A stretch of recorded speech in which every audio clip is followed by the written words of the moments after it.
сабағымызды бастамас бұрын жұмбақты шешейік.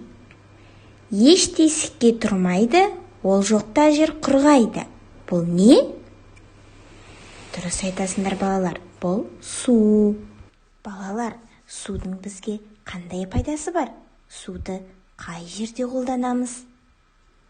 Иә, дұрыс айтасыңдар.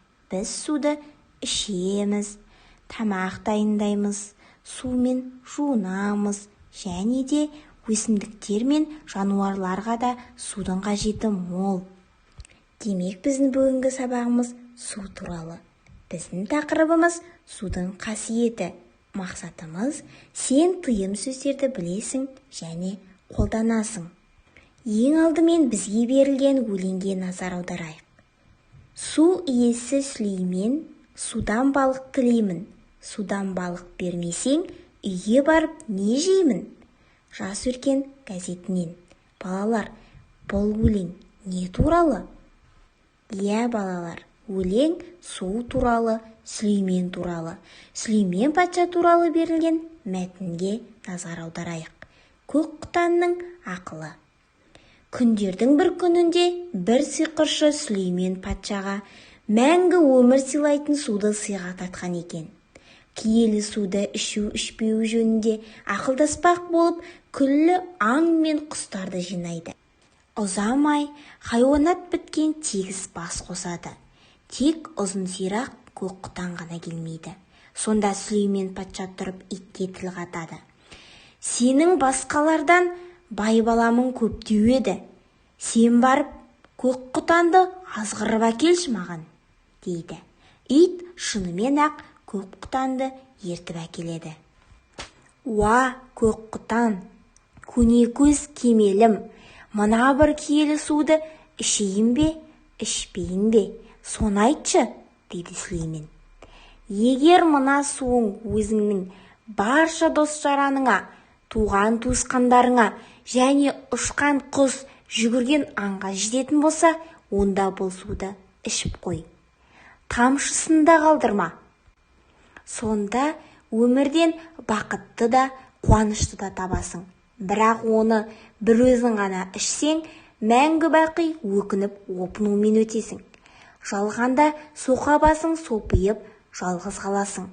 Жақын жуығыңның бәрі баяғыда кеткен соң, бір өзің не қуаныш, не қызық көріп жарытамын дейсің.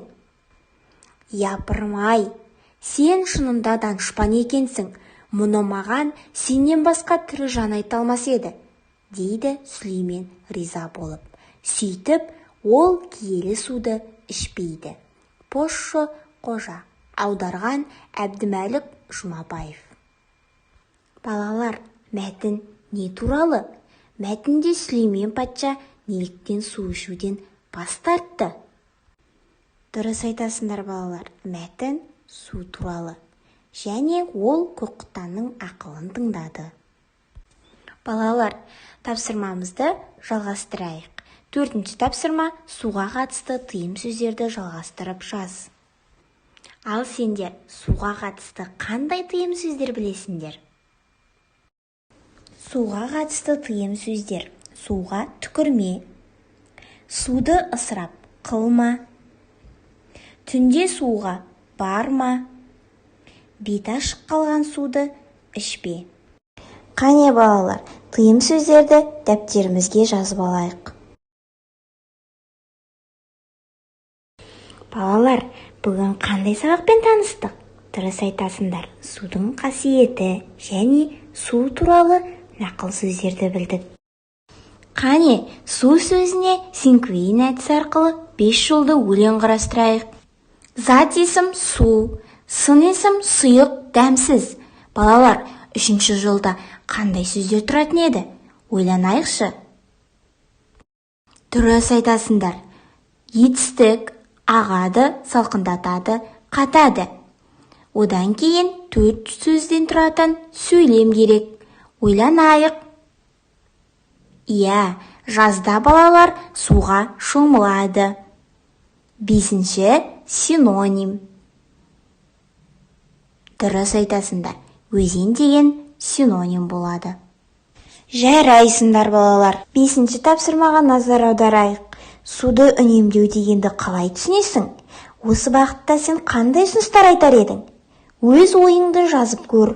Бұл сендерге үй тапсырмасы балалар. Сабағымыз аяқталды.